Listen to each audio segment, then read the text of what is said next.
Et si, en fait, il y a encore un point, je vous dis un point, dernier point, il y a des réflexions au niveau juridique et au niveau du site internet. Donc il y a rendez-vous la semaine prochaine avec Vincent Biriot pour bien voir les points juridiques et aussi en fait que l'image soit claire par rapport à la communauté française. Voilà. Merci. Je garde pour vous. Justement, Vincent Biriot, est-ce qu'il peut venir sur scène avec Franck pour nous parler de la veille juridique? Il est là, Vincent? Non, il est pas là. Il est pas là. C'est Franck. Eh bien, Franck, bienvenue sur scène.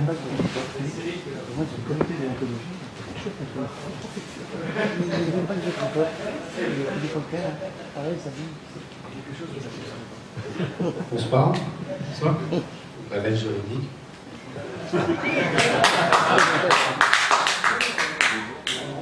Pas en chanson. Donc, après l'alinéa 4 du paragraphe 6 de la loi rectificative, bon, je vais vous la faire plus sympathique. Deux petites nouvelles. Tout d'abord, il y a un nouveau système de cours d'appel qui s'est mis en place en Thaïlande. Donc, pour ceux d'entre vous qui auraient affaire aux juridictions thaï, notamment aux cours spécialisés, le système passe maintenant d'un système à deux niveaux, c'est-à-dire que vous aviez des cours de première instance et un appel qui était possible devant la Cour suprême thaï.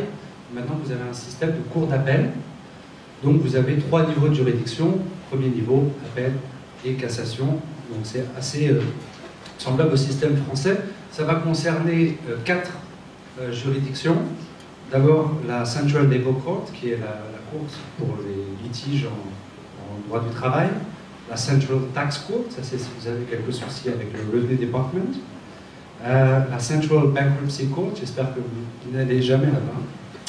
Et puis la Central Juvenile and Family Court, à moins que vous touchiez à un enfant, vous ne devriez pas vous y trouver également. La deuxième chose, c'est deux réglementations qui sont en vigueur depuis quelques jours seulement, qui viennent compléter les règlements douaniers et qui permettent cette fois-ci aux douaniers d'inspecter les marchandises en transit. Il faut savoir que dans le règlement douanier précédent, les marchandises étaient contrôlées seulement à l'import et à l'export en Thaïlande. Avec ces nouvelles réglementations, les marchandises en transit peuvent donc être vérifiées par les douaniers thaïlandais. Et ils ont trois mandats pour faire ceci. D'abord, ils peuvent contrôler si il s'agit d'armes et notamment de choses liées au terrorisme.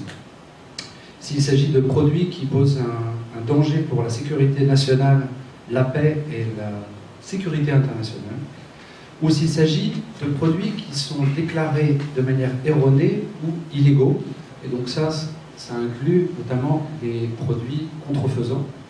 Donc, auparavant, vous aviez des produits chinois qui arrivaient en Thaïlande, qui repartaient à destination de l'Europe. La seule chose qu'on pouvait faire, c'était prévenir les douaniers en France qu'il y avait des fausses marchandises qui allaient leur parvenir et qu'il fallait qu'ils les saisissent.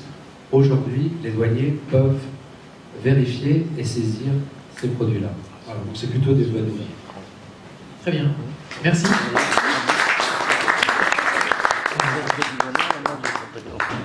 Et c'est maintenant Frédéric Besson qui va nous parler du comité Business Angels et des nouveaux projets qui se présentent à nous.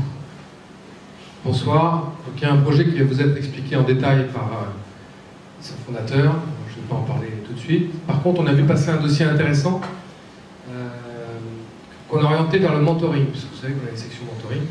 C'est un garçon qui est venu nous voir en nous disant: écoutez, moi je suis professeur à Phitsanulok, j'ai 44 ans, donc thaïlandais, pas thaï, mais j'ai étudié toute ma vie en France, et j'enseigne le français à Phitsanulok. Par contre, ma vraie passion, c'est quoi? C'est faire des maquettes de soldats. Et donc il est arrivé avec des maquettes, il a sorti toutes ces maquettes de soldats de l'armée thaï et de l'armée birmane. Il a les bons et les méchants, et puis il va les vendre en Birmanie avec les bons et les méchants, dans l'autre sens. Et il attaque l'armée vietnamienne et il a fait des vrais soldats. Donc on retrouve ce qu'on avait dans notre enfance, des petits soldats. L'idée est géniale. Il a mis tous ces soldats sur la table. Il y avait François Louis qui était là. On a commencé à réfléchir sur comment on pourrait éventuellement l'aider. Et il a dit: non, moi je ne suis pas un entrepreneur. Voilà le type de projet qu'on reçoit à Weber, vous sachiez. On a passé quand même 3 heures avec lui. Il avait sorti toutes ses maquettes sur la table. On était là, à côté. François Louis, tu c'est passionnant. Il avait sur chaque soldat toute l'histoire depuis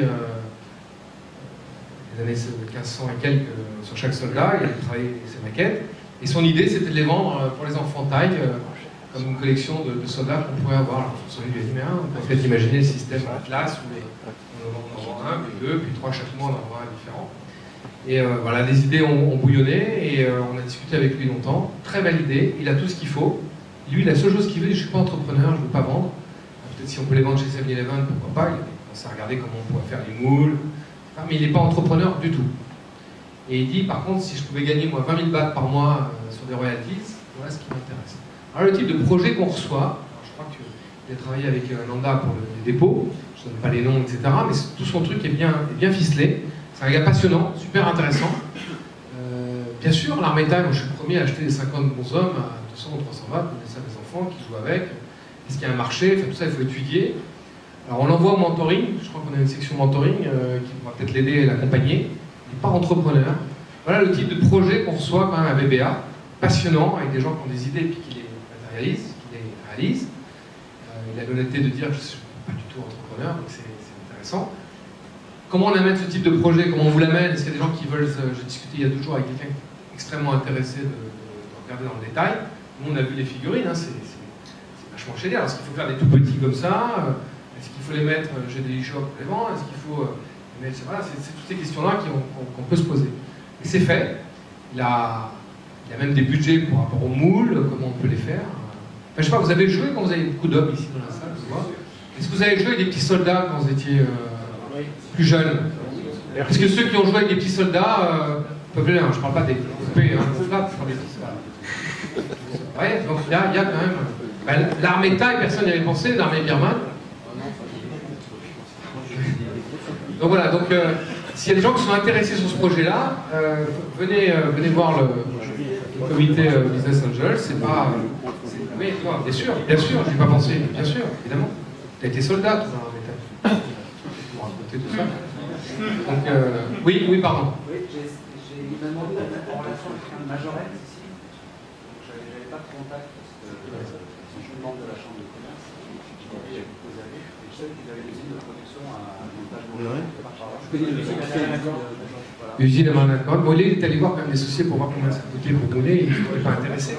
Et son idée est géniale. Je ne pense pas que ça coûte non plus des cents euros. Oui. Il est complètement...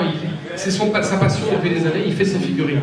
Il a la prochaine vague de figurines qui sont les éléphants, etc. Voilà, lui, il sait faire ça. Le reste... Parce que quelque chose comme ça peut même être utilisé à titre pratique d'éducation dans les écoles, dans régionales, les conflits. Est-ce que tu es au comité mentoring? Donc tu te proposes pour faire quoi? C'est pas 10.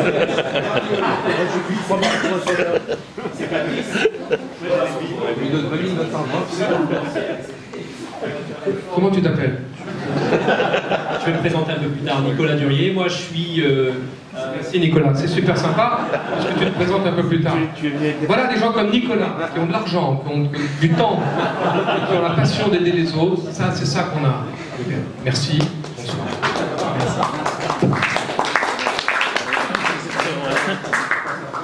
Donc en parlant de projet, on va tout de suite parler du premier, c'est Clickstore. Et vous? Et Salim. Salim qui est là.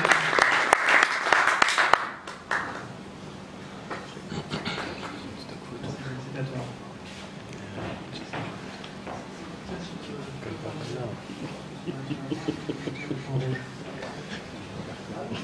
Bonsoir. Tout d'abord, je voudrais remercier BBA qui m'a invité ce soir chez mon projet. Donc, je m'appelle Salim.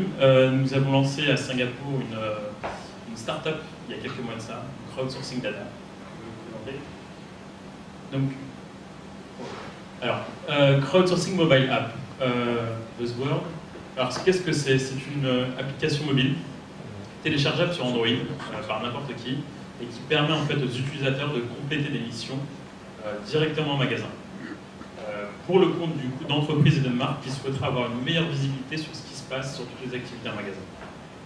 Et du coup, l'utilisateur, après avoir complété la mission en magasin, est rémunéré lorsque la mission est validée par nos équipes. Alors, on est parti d'un constat assez simple avec mes cofondateurs, c'est que les entreprises en général ne peuvent pas être tout au même endroit.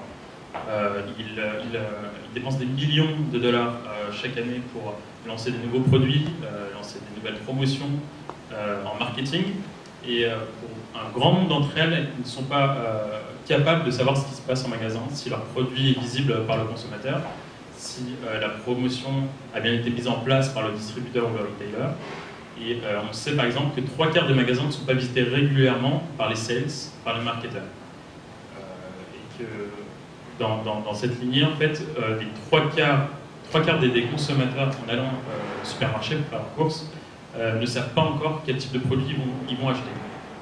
Du coup, le marketing execution dans un store est très important pour pousser le consommateur à acheter un produit plutôt qu'un autre. Alors, qu'est-ce qu'on fournit aux entreprises? On leur permet en fait de mobiliser une communauté d'utilisateurs, de freelancers armés de leur téléphone mobile pour collecter des informations n'importe où en ville, n'importe où dans un pays. Au lieu justement d'embaucher des gens ou d'envoyer leurs propres équipes, ils peuvent leverager sur notre communauté d'utilisateurs. Alors, le type d'informations qu'ils peuvent collecter, ça va du price checking, quel est le prix affiché en magasin, quel est le prix affiché par mon retailer, quel est le prix de mes compétiteurs. Ça peut être le out of stock, est-ce que mon produit est bien présent en magasin. Ça peut être une campagne en fait pour savoir si ce que lancent mes compétiteurs, leur promotion, leur bundle, toute activité marketing en magasin. Et également, on peut fournir des consumer perception, un feedback du consommateur lorsqu'il interagit directement avec la marque de l'entreprise, pour avoir justement sur le meilleur moment en fait